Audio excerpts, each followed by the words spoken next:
जिल्ह्यातील शेतकरी कर्जमाफीकरिता संपूर्ण महाराष्ट्रामध्ये चक्का जाम आंदोलन करण्याचा आदेश बच्चू कडू यांनी दिला होता। त्यानुसार प्रहार जनशक्ती पक्ष अकोला, अकोट, तेल्हारा व प्रहार अपंग संघटना यांच्या वतीने गुरुवारी जिल्ह्यातील व तालुक्यातील शेतकरी, दिव्यांग, शेतमजूर, कामगार यांच्या वतीने देवरी फाटा व चोहाटा बाजार येथे रास्ता रोको आंदोलन करण्यात आले।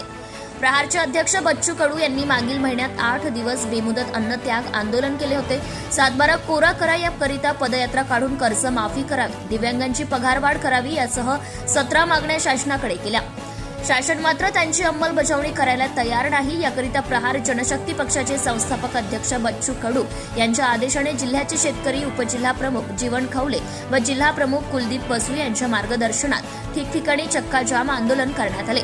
यामध्ये सुशील पुणकर, गोलू भगत, दिनेश जवळकर, पूर्णाजी खोडके, ज्ञानेश्वर दहिभात, इम्रान खान, बल्ली राजा व जिल्ह्यातील व तालुक्यातील विविध संघटना व शेतकरी, प्रहार सेवक, दिव्यांग बहुसंख्येने उपस्थित होते।